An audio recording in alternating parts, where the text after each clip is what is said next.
Kau yang host. Kok yang selamat malam, Bapak. Selamat malam. Halo guys. Saat ini kita lagi bersama Grandmaster Suhu sekaligus tokoh pers di Tanah Papua, yaitu Bapak Abdul Munif. Ya. Saat Selamat ini petang. ini kita lagi ngobrol-ngobrol santai sambil bincang-bincang sehat. Bagaimana kita melihat fenomena kekinian tentang kasus Pak Sambo yang begitu fenomenal, dan bagaimana Bapak melihat sudut pandang Pak Sambo ini dari kacamata filosofis sampai begitu dia mengguncang peta geopolitik secara nasional maupun lokal. Bapak bisa... Ya, dari sisi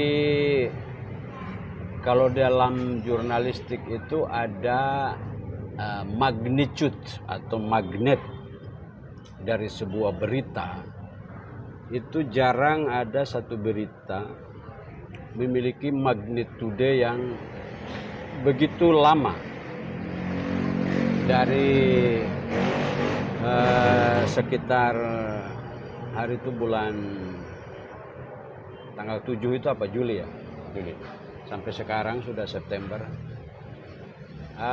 Masih memenuhi media, baik itu media sosial maupun media mainstream. Pertanyaannya, kenapa sampai memiliki daya atau baterainya kuat sekali? Sehingga bagi orang yang berpikir secara hakiki, ini ada apa? Ada apa dengan kita semua? Ini bukan murni masalah kepolisian saja, tapi menyangkut keseluruhan pemerintahan. Menyangkut keseluruhan kesadaran kita di dalam memahami bagaimana kita bernegara. Kalau kita berkaca kepada alinea keempat pembukaan Undang-Undang Dasar 45, di situ di paling dasar ada falsafah Pancasila, kemudian di atasnya ada kedaulatan rakyat, di atasnya ada NKRI, di atasnya ada konstitusi. Baru yang kelima di atasnya itu pemerintah. Kemudian daripada itu, untuk membentuk pemerintah Republik Indonesia yang satu, melindungi segenap bangsa dan seluruh tumpah darah. Yang kedua, memajukan kesejahteraan umum. Yang ketiga, mencerdaskan kehidupan bangsa. Yang keempat, ikut serta dalam ketertiban. Itulah tugas utama pemerintah. Nah, sehingga kenapa kemudian tiba-tiba kita diperhadapkan oleh suatu kenyataan di mana bahkan seorang aparat kepolisian pun tidak bisa aman di dalam lingkup ruang di mana dia kerja, sehingga masyarakat mengaitkan bagaimana orang sipil kan gitu. Ini sebetulnya bukan hanya persoalan di kepolisian. Kita sudah 77 tahun bernegara. Pemerintah tetap ada, tapi orangnya berganti-ganti. Gitu. Sejauh mana barang itu akan jalan bagus, harus kembali lagi kepada pokok dasarnya, fondasinya itu falsafah Pancasila. Kenapa kemanusiaan itu menjadi murah sekali harganya, padahal sila kedua kita kemanusiaan yang adil dan beradab. Kan begitu. Dari sisi fondasinya saja kita kan sudah dipertanyakan. Iya kan? Nah, kemudian sering pemerintah, baik itu birokrat, baik itu TNI Polri, dia mengasumsikan dirinya mewakili negara. Negara bukan, negara ada di yang tadi di atas kedaulatan rakyat, baru ada negara. Di atas negara ada konstitusi.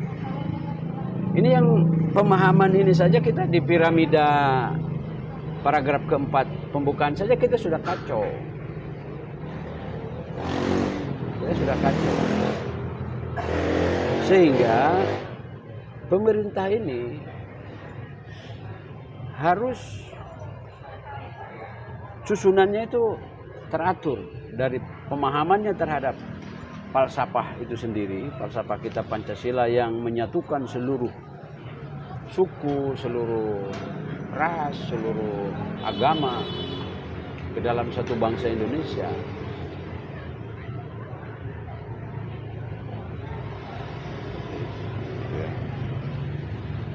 Dan bagaimana Bapak melihat perjalanan kita selama 77 tahun merdeka dalam berbangsa dan bernegara? Ya, untuk sebuah, misalkan kita dibanding dengan Amerika sudah presiden yang ke-46.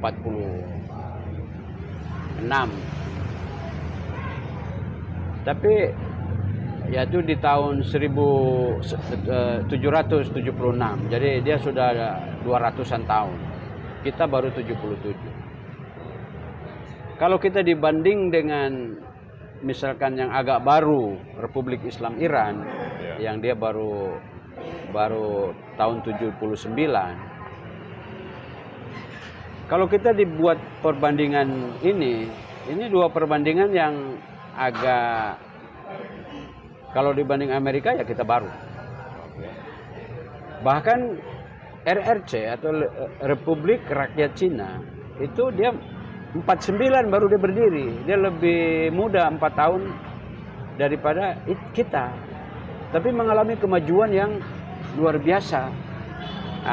Minimal dari 3 perbandingan ini, ya termasuk Iran yang 79 sampai sekarang kan baru 41. Tapi dia sudah punya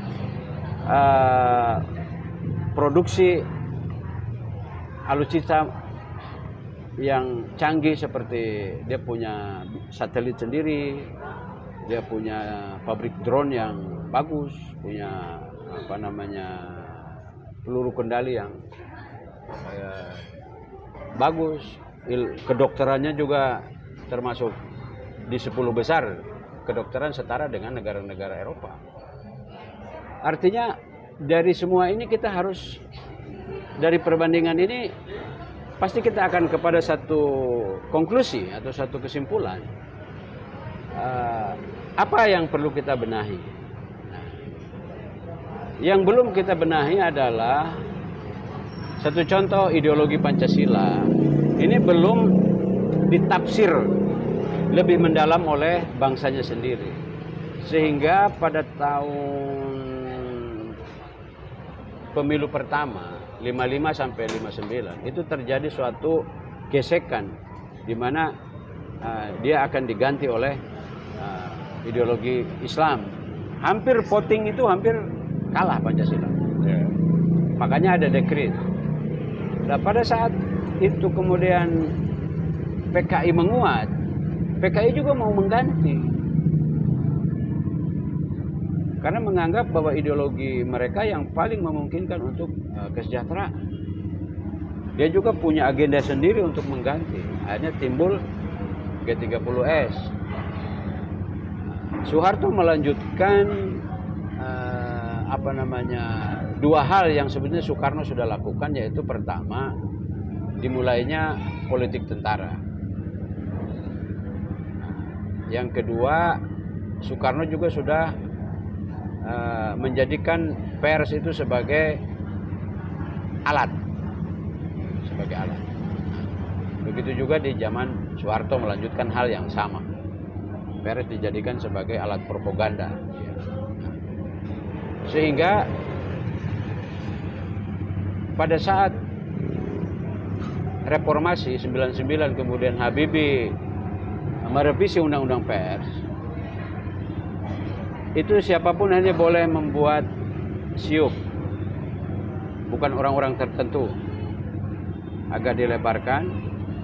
Dan di situ ketua Dewan Persnya bukan lagi Menteri Penerangan, tapi dari kalangan pers sendiri. Tapi itu waktu zaman Gus Dur, DP-nya malah dibubarkan, itu lebih merdeka lagi. Karena orang yang selama ini berbicara atas nama pemerintah, kemudian mereka yang memprim kebenaran yang ada di negara itu, sudah biar pendapat rakyat itu dibuka supaya ada ruang-ruang untuk apa sih sebetulnya. Bergulirnya kita ke masa reformasi, ada satu hal yang luput dari reformasi adalah dia tidak melihat kepada norma sistem kekuasaannya itu nggak diganti. Dia masih tetap pakai norma sistem kekuasaan Orde Baru.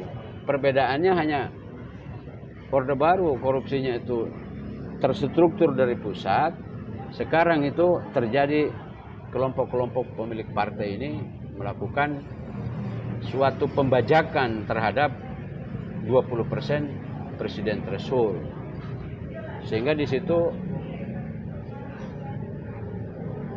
sudah habis, karena setiap orang yang mau nyapres itu harus lewat ini dulu, perahu ini.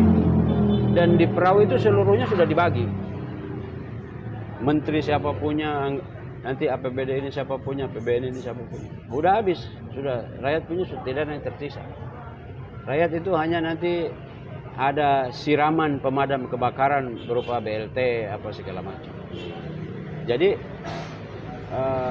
bangunan ekonomi kita itu masih diwarnai oleh konsep-konsep Barat yang sekarang karena perang Ukraina mereka sudah rontok. Barat tidak memiliki daya tahan. Gasnya mereka kurang, mereka musim dingin sekarang terancam kedinginan, bisa mati. Hanya kita di sini ya memang agak lebih bagus lah, karena tidak ada musim dingin, tidak harus ada ini. Nah, hanya bagusnya rakyat Indonesia itu adalah rakyat yang tidak terlalu sibuk politik, terutama di Jawa. Dia pergi ke TPS itu hanya untuk menghormati pemerintah, karena waktu dia hajatan juga pemerintah kasih izin dia hajatan. Jadi dia bayar kondangan begitu. Mau jadi presiden siapa, mau jadi DPR dia tidak pusing. Yang penting kalau saya beca ya beca. Masing-masing punya kehidupan sendiri-sendiri. Kalau saya cangkul ya cangkul. Ya. Jadi dia tidak pusing politik. Tapi ada baiknya masyarakat yang memang sangat antusias politik itu kita di sini di Papua. Besar kecil simak. Kok dulu bicara apa? Dia tagih. Nah, ditangkap ya. Jadi ada satu pendapat bahwa sebetulnya burung Garuda itu adalah burung yang membela mamanya. Jadi ketika mamanya tersandra, Garuda itulah yang membebaskan. Jadi dia sibuk. Mama itu adalah tanah. Pertiwi itu tanah. Bumi Pertiwi itu tanah. Jadi kalau kita saudara-saudara kita di Papua mempertahankan tanah wilayahnya, sebetulnya itu cerminan dari Garuda itu. Jadi kalau orang di Jawa kita tidak, sudah tanahnya sudah di zaman Belanda sudah dikapling kan. Tanahnya sudah segitu-gitu itu. Beda dengan di sini. Jadi ada baiknya juga. Hanya persoalannya harus kita membuka ruang-ruang, di mana di dalam ruang-ruang itu kita masih bisa menghimpun pemikiran. Ini yang kadang ruang itu dipersempit dengan simbol-simbol. Jadi kita ini terjadi perang simbol. Simbol itu kan sama dengan kalau di agama itu, kalau dia mengerucut kepada simbol dia akan keras. Kalau dia diprivatisasi, dia akan terlalu cair. Jadi yang sebetulnya agama itu tengah-tengah. Dia juga memberikan inspirasi kepada kehidupannya. Dia harus kuat di dalam substansinya, bukan dalam simbolnya. Dan juga bukan untuk diprivatisasi, itu hanya urusan pribadi, tidak. Ada urusan sosial juga. Begitu. ketika dikatakan bahwa musik yang diharamkan itu adalah bunyi sendok dan garpu yang kemudian didengar oleh tetangga yang kelaparan. Kira-kira begitu. Ini terakhir Bapak, kita kembali ke topik Bapak Sambo ya. Yang lagi fenomena ini yang saya melihat yang Bapak tadi sebutkan terkait politik simbol. Ini kan yang saya melihat terkesan ini kan ada negara dalam sebuah negara, ada polisi dalam sebuah polisi. Sama di institusi lain juga begitu. Karena apa? Karena kita belum falsafah Pancasila selama ini dibedah itu oleh disiplin ilmu filsafat barat yang materialis, positivis. Sementara entitas Tuhan atau entitas manusia itu kan mengandung metafisik. Memangnya manusia hanya badan saja. Manusia ada dia punya rasa yang tidak bisa diverifikasi oleh panca indera. Manusia ada dia punya kesedihan, ada dia punya kegembiraan, ada dia punya cinta. Itu semuanya kan tidak bisa diverifikasi pakai panca indera. Filsafat barat bertumpu kepada materialisme. Komunisme bertumpu kepada materialisme dialektika. Dialektika itu karena memakai ada ilmu logikanya, tapi tetap materialisme. Lalu kita Pancasila ini hanya sering dirasakan sebagai satu proses mistisisme, bahwa barang itu sudah pernah ditapa oleh Kiai Hasyim Asy'ari dalam bentuk sholat hajat, sehingga secara spiritual dia kuat. Tapi kan spiritual juga harus menembus ke ranah realita yang sifatnya realita fisik. Yaitu apa? Yaitu fenomena memperalat institusi. Di mana-mana begitu. Orang akan menjual yang berharga kan begitu. Ketika NU berharga, orang rebutan jual NU. Ketika Muhammadiyah berharga, orang rebutan jual Muhammadiyah supaya jadi uang. Ketika Indonesia ini berharga, orang rebutan jual Indonesia. Ketika merah putih berharga, orang rebutan jual merah putih. Ketika institusi polisi berharga, orang rebutan jual polisi. Ketika TNI itu berharga, orang rebutan jual TNI. Jadi institusi-institusi ini itu kan ada dia punya adagiumnya. Kalau TNI ada Sabta Marga, di polisi juga ada Bayangkara itu. Terus ada yang menjadi acuan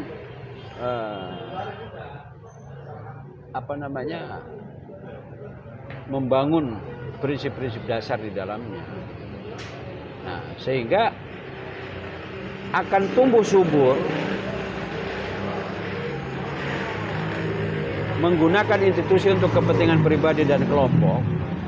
Salah satu contoh misalkan ini kita hanya memojokkan polisi. Ya. Tapi partai politik yang selama ini memanfaatkan polisi disentuh nggak? Nah, ini yang fenomena ini ya. Iya kan? Nggak disentuh kan? Ada yang lebih, karena polisi itu hanya alat negara. Jadi kriminalisasi lawan politik. Siapapun yang memperalat alat-alat negara ini. Alat negara ini kan pemerintahan, karena pemerintahan itu baru ada orang. Institusi TNI ada undang-undangnya, Polri ada undang-undang nomor 2, Mendagri juga semua ada undang-undangnya, Pers ada undang-undangnya. Semua itu yang ada undang-undangnya adalah berarti dia pemerintah. Dan termasuk Pers juga. Walaupun tidak ada NIP, tapi ada undang-undang. Kita punya kartu Dewan Pers. Hanya kita hari ini kalah dengan YouTuber karena kemarin itu masih sibuk tanya, ini cetak frekuensi bagaimana gitu loh. Tapi semua sudah memutuskan bahwa itu sudah masa lalu. Yaitu jalan saja, tetapi kau tetap harus main juga di medsos. Seperti itu. Makanya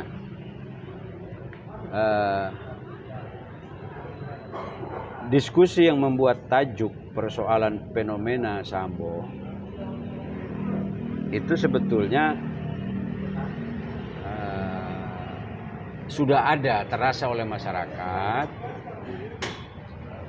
bahwa apapun yang ada itu hanya dikapitalisasi, dijual. Hukum dijual oleh oknum-oknumnya. Dan persoalan hari ini oknum ini lebih banyak daripada yang tidak oknum. Kan begitu. Kalau zaman dulu oknum itu yang sedikit. Begitu. Kalau sekarang oknum ini lebih banyak. Persoalan kita agak mulai menggelisahkan itu di situ.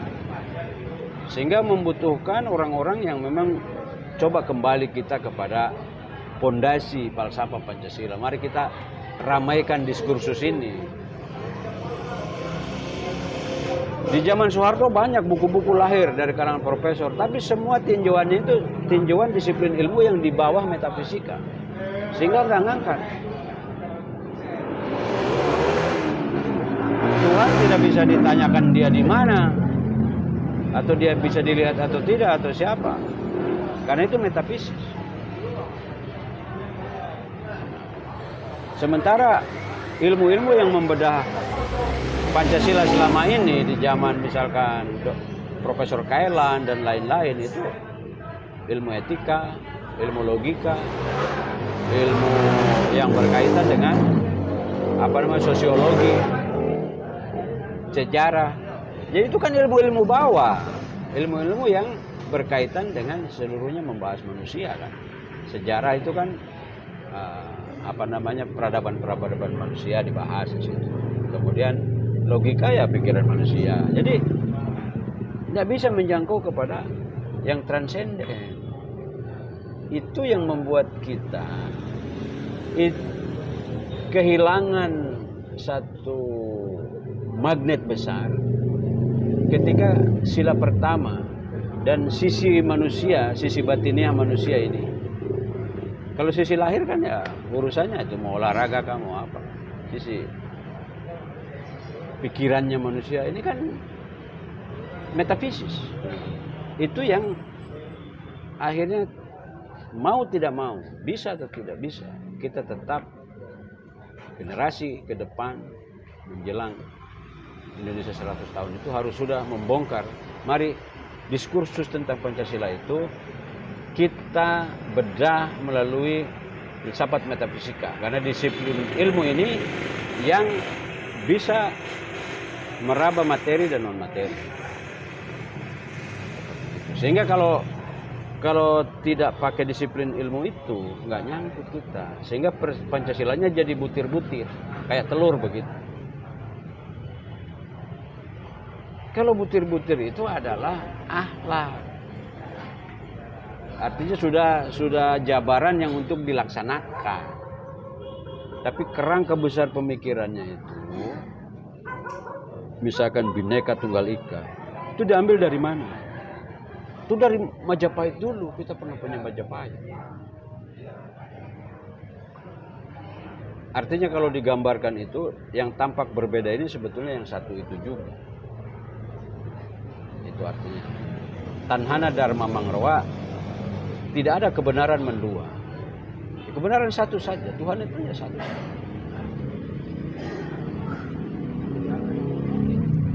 Itu yang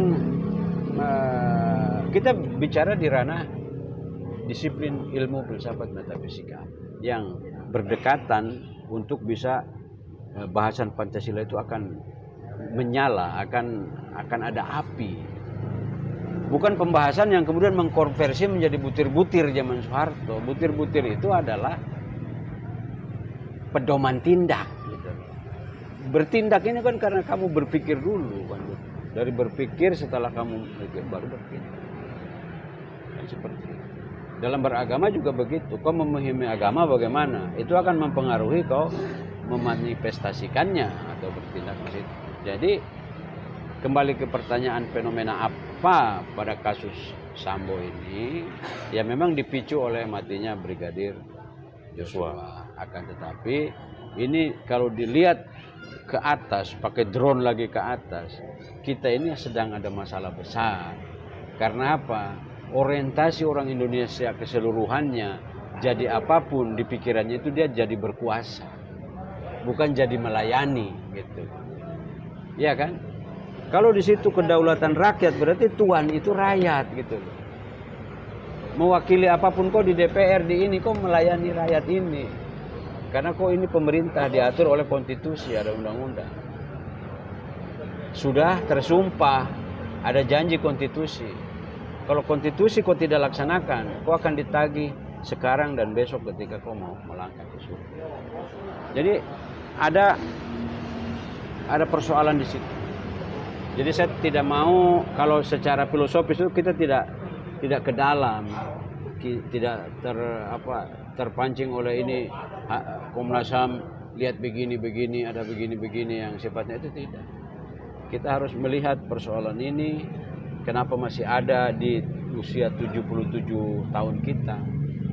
Itu ini tajuk pers melihat satu keadaan kembali rakyat disuguhkan bagaimana kita tentu saja rakyat menyimak, oh nanti ditindak begini. Rakyat ini menyimak walaupun dia sibuk dengan beca atau itu, tetap itu bukan orang bodoh, tetap tapi menyimak dan teringat dalam memori ya. Hanya kan mereka hanya berpikir kalau kita tidak punya negara, kita mau mencintai negara itu yang dicintai apa kalau kita tidak punya? Hanya itu saja rakyat. Rakyat menunggu kalangan tengah, intelektual, orang kota, orang yang biasa berpikir politik, menunggu untuk kamu lahir sesuai dengan yang diharapkan oleh Panding Pados dulu. Negara ini dibeli itu oleh darah, oleh perjuangan. Kalau baca puisi Hairul Anwar itu tulang-tulang yang berserakan antara Karawang, Bekasi. Itu kami bukan siapa-siapa. Kami mau bermakna atau tidak itu tergantung kalian generasi memaknainya.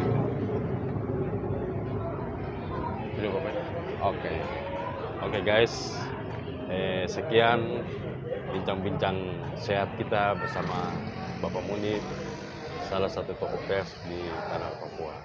Terima kasih.